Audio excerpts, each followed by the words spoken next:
Hi guys, welcome to episode 3 of my Warhammer Imperium review series. This one's coming to you a day late because I had a horrible cold yesterday and sounded really bad. Let's get straight into it.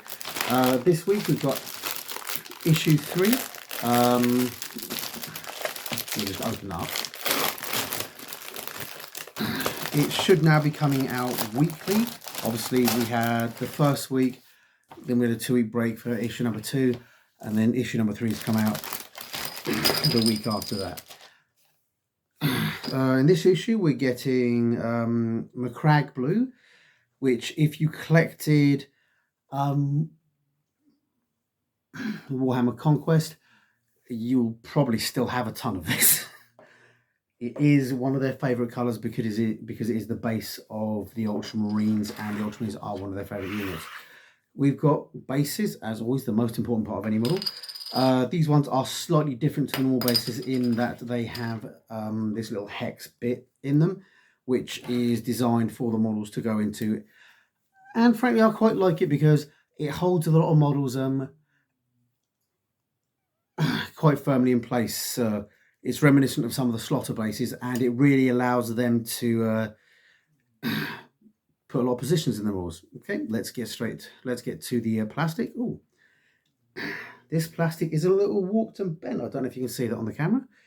It doesn't seem to be affecting any of the pieces. If you have pieces like the swords and that are bent, you can put them in hot water and usually work them back to straight. About the temperature of a cup of tea is what you want. But frankly, these look amazing. The wrist pieces are very nice. It's all slightly modified. I'm going to have work on these. These ones are fantastic. Again, they're from the paint set, which if you work it out, again, as roughly a third of the paint set, you're getting about a tenner's worth of stuff for about £8, which is a saving. It's not bad, 20% saving. These guys do have Ultramarine symbols on them. They're not too deep. It shouldn't take much to work them off with a knife or cover them in fur if, like me, you're planning to do things. They also have the tactical symbols on their other arms, and again, it really shouldn't take much to work these off. They're on there. They're still quite deep cut compared to other company stuff, but compared to GW stuff, they're quite shallow, which should allow you to change them without too much trouble, sanding them down or trimming them off with a knife. As always, GW's plastic molds are just fantastic. You really can't go wrong with GW's plastic molds. You've got the standard Mark 10 masks, which are reminiscent of the old Maximus armor, which was one of the pre-heresy armors. The thing I love about the Primaris Marines is their armor really if you look at their armor and you look at the old armors, particularly the ones in the prehistory, which aren't and have never been part of GW's main armor ranges, you can see all the little bits, and it tells a little story with all the bits of the Primaris armor. It's just really awesome and very well done. These guys just look amazing. I just can't get over how good they look. I'm going to enjoy putting these together, particularly compared to some of the old stuff. Some of the older stuff for GWs, the swords appeared a bit stunty. Now these chain swords aren't too long, but at the same time, they really don't appear stunty. They appear very, very well proportioned. Obviously, when I say well proportioned, I'm referring to the heroic proportions. A gun this big and a sword this big would be absolutely ridiculous. If you ever look at real models, I totally recommend going and looking at military base models. Warlords are fantastic, but you'll notice the guns look tiny, and there's a reason that they do these things in what is a ridiculously big scale.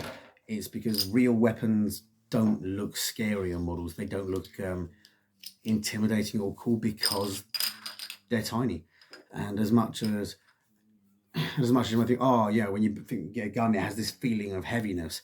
It really doesn't take much to, well, basically kill a person. So you look at the, if you look at actual real weapons in the real world, they're nowhere near as proportionally big as these things. These are absolutely, if you try to show this, to put something this with this scale and scale up to a real person, it would look ridiculous. Um, so, but if you look at the actual properly proportioned guns on, for example, Warlord models, they don't look particularly scary. They look a bit thin. They look a bit weak. But that's all it. It doesn't take a big gun to absolutely devastate a human body. We've got a body that can take impacts that would dent steel, but can drown in a few inches of water. That's just humanity for you. But when you actually look at it on the models, the scales look right. The scales look, the gun looks like an intimidating gun. The sword looks like you think a sword should look. And that's cool. Okay, so let's get to the magazine.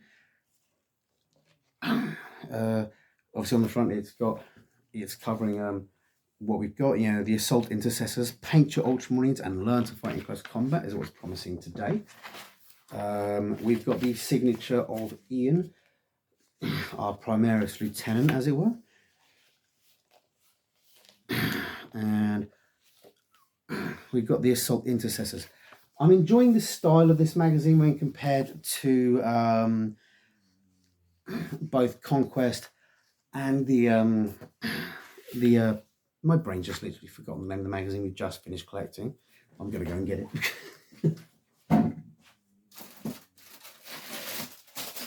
There we go. Mortal Realms, I mean, when compared to the style of Mortal Realms and the style of Conquest, this is a lot more understated. Conquest is sort of very heavy, very aggressive with the artwork. This is very subtle and very easy on the eyes, and frankly, I really like it. We've got the basis on the intercessors, explaining the frag grenades, the heavy bolt pistol, and the Astartes chain swords. I really like the intercessors. They are kind of the bulk of the army, and I like the assault intercessors.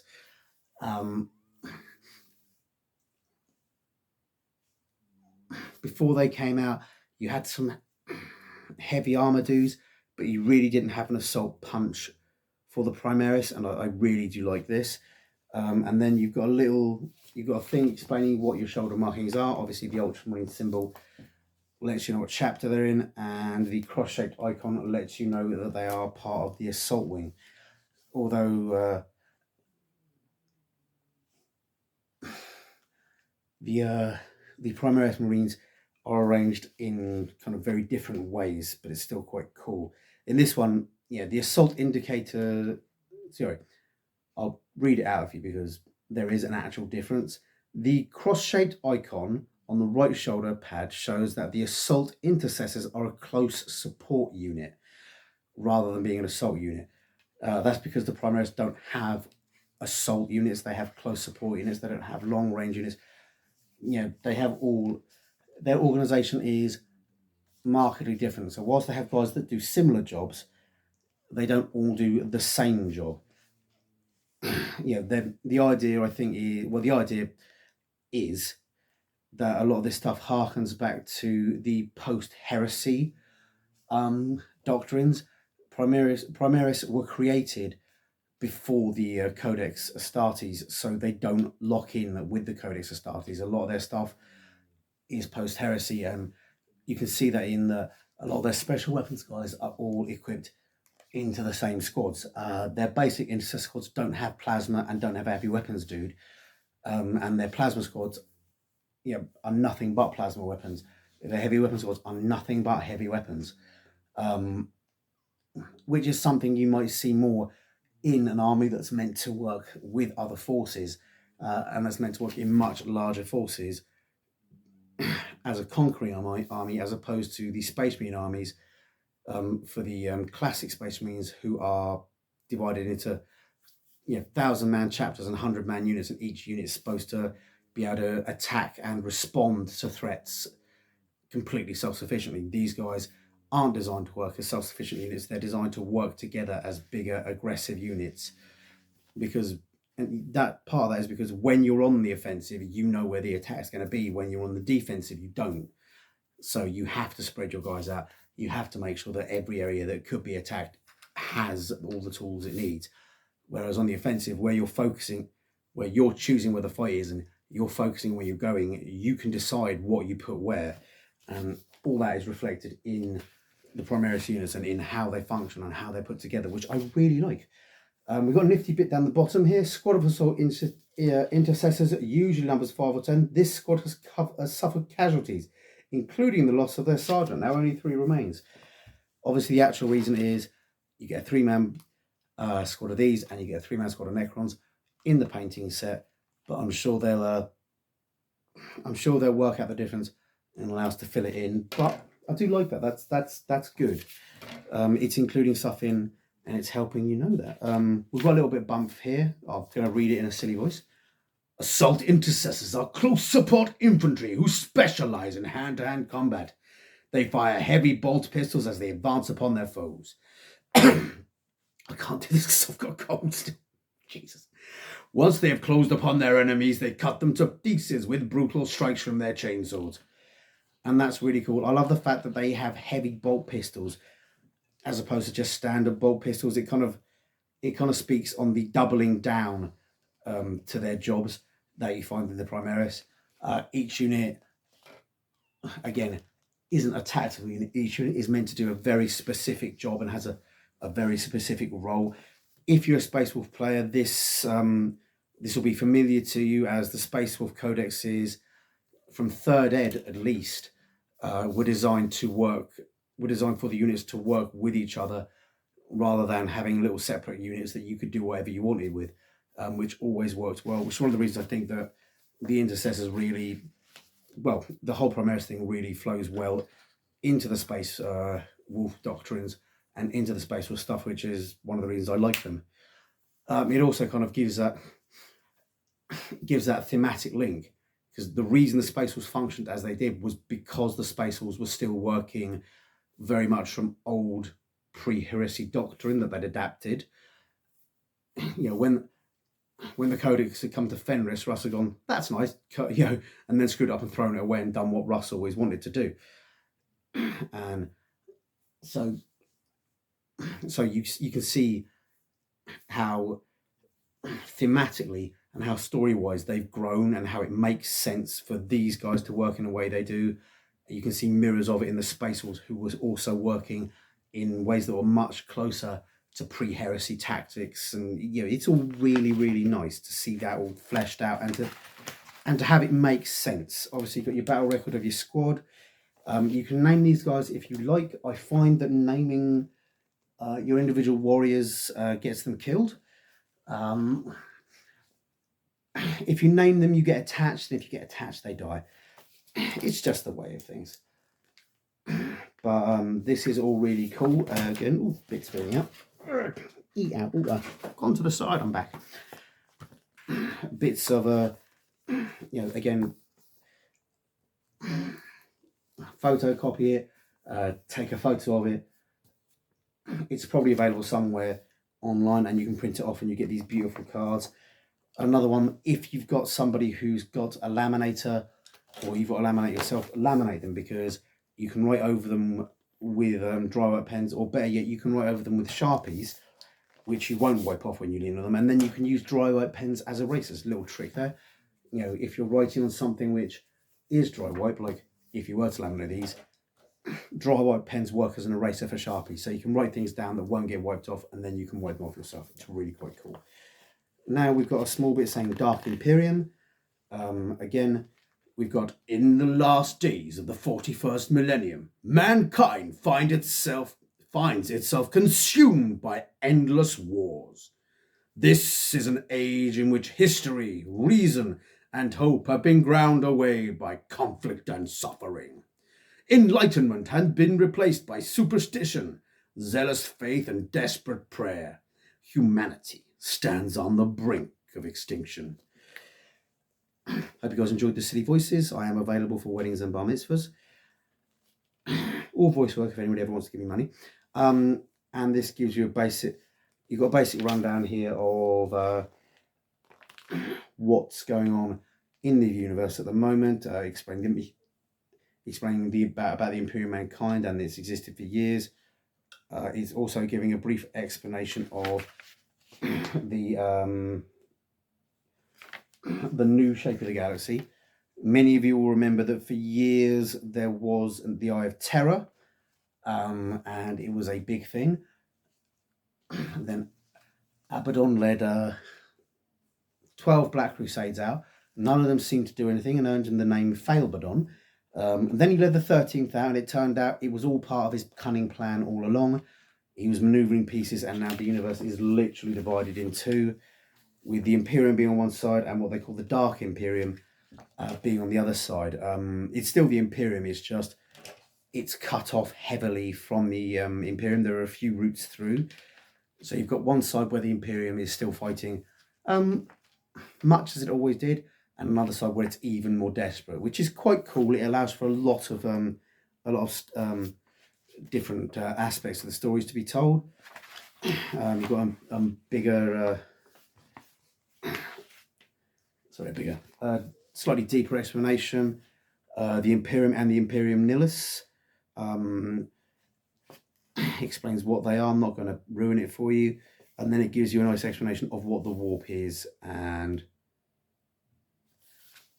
yeah, you've got the two parts: the Imperium Nihilus, which is like the Dark Imperium, as it were, and the Imperium Sanctus, which is the rest of the Imperium. It's actually had advantages for the Empire in certain ways, in that it's really had terror, and a lot of the bigger worlds and closer worlds, which are in the Imperium Sanctum, to really focus on their half of the Imperium, meaning that half has a lot better control and functions, is a lot more under Imperial control and a lot more functional for the Imperium than the universe used to be as a whole. But on the dark side, it means that the other side is a lot less functional. So on average, it's the same, but one side's better. One side's a lot better than the Imperium used to be, than it used to be when it was just one universe, and the other side is a lot worse. And so they're trying to balance those two out, which is cool. Next, we've got an explanation of tomb worlds. Tomb worlds are awesome. Necrons are buried underground in many, many, many, many, many worlds, and they're gradually waking up. And in case you're wondering, yes, we do include Mars and possibly even Earth on that world. Necrons are supposed to be kind of where pyramids came from. GW have kind of taken the whole pyramids were built by alien things and gone, what if they were? And those aliens and Necrons, I'll read the blump bit in a silly voice. Far beneath the surface, many planets, networks of ancient catacombs and obsidian tombs lie silent, their stasis crypts filled with slumbering Necron legions. These tomb worlds exist across the galaxy, often beneath the feet of unsuspecting humans who remain blissfully unaware of the threat below. I've no idea what that was.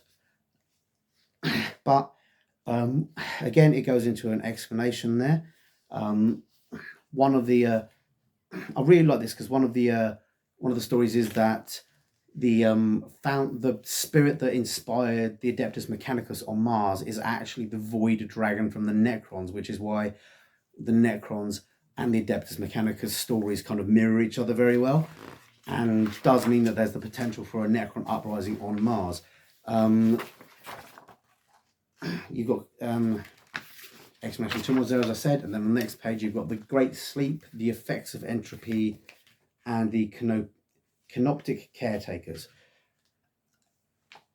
The main difference between Necrons and the Canoptic machines is that Necrons are copies of the original Necron people, whereas Canoptic machines are machines with artificial intelligence and synthetic life, and so they won't go insane while the rest of the Necrons sleep. They just maintain and take care of everything.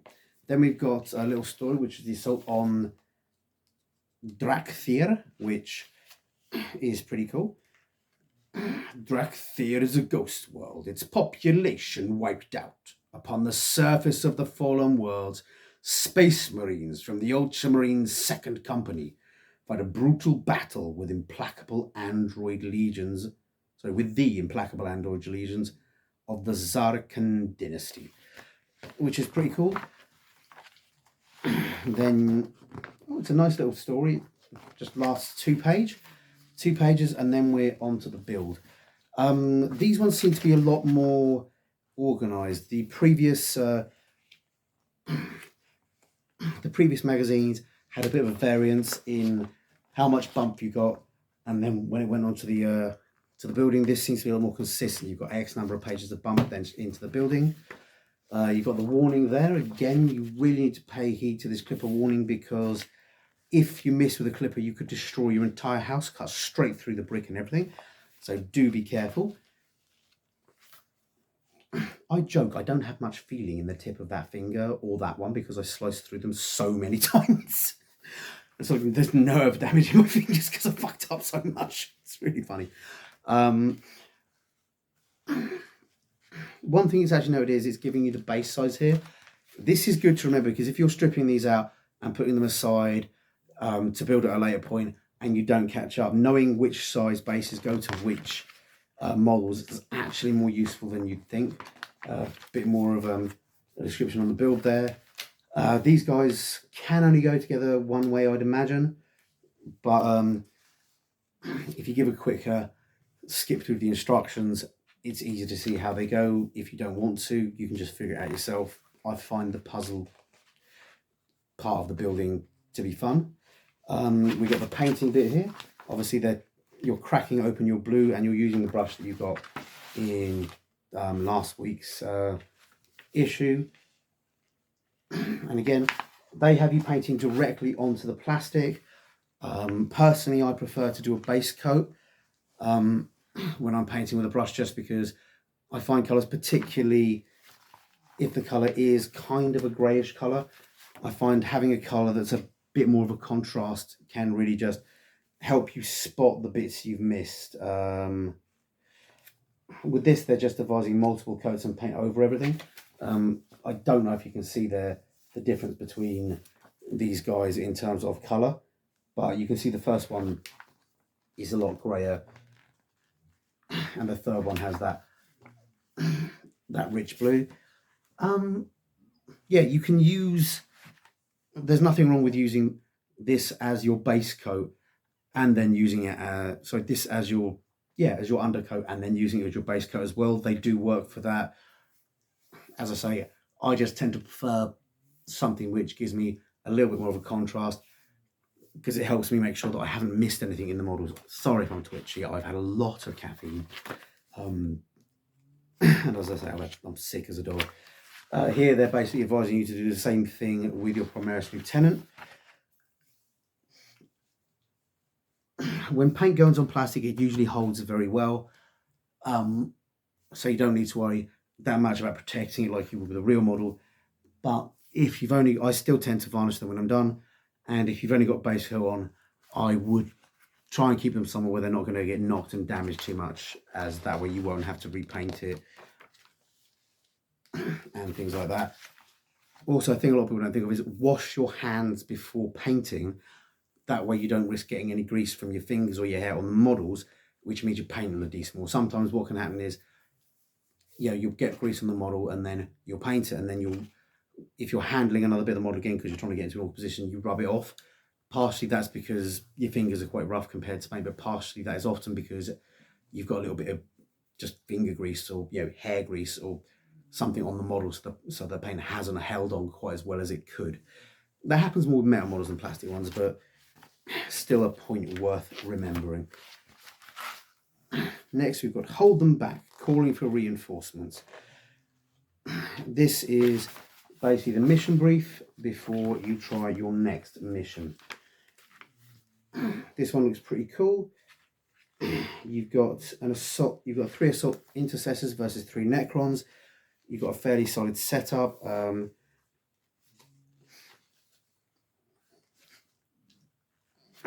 your basic troops for this are fairly well matched. It gives you a datasheet profiles update. Datasheet contains information required on your models in this playthrough. Weapon skill represents the number of dice attacks. This is represents the dice required result to hit an enemy. So your weapon skill is 3+ for your interceptors. Attacks represent the numbers of attacks dice you need to roll. Weapon represents this tells you the type of weapon and the type of attacks it makes. Melee weapons can be used within 1 inch. Shooting weapons can be used without 1 inch. And again, there doesn't seem to be how to charge, how to check engagement range, how to advance and shoot, which is all fairly straightforward. Models of 12 inches, you roll 2 dice. If you make it, you make it. If it's too short, you don't. And at the moment, we are not using strength.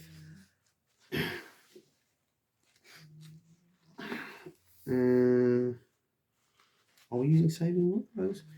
But we're not using wound. We're not rolling for wounds. We're not rolling for saving throws. Again, let me know if that's a new thing, because I'm learning 9th edition from this, which means by the time I've learned it, we'll probably be 10th edition anyway. But it's just a fairly straight playthrough on both sides, and looks like it's going to be a lot of fun. I won't go through it in too much detail. Next, well, we've got the inside page of the final thing. So I've got the inside of the final page telling us to subscribe and get issue 4 and 5. You can subscribe if you want to. You can check out your local shop. I actually found a copy of this in the local co-op. If you want to buy things and save money, you're still saving money on these, so you could build a few squads of intercessors if you like. But I would imagine that you're going to get plenty of intercessors with that. Next, we've got, well, finally, we've got the last page.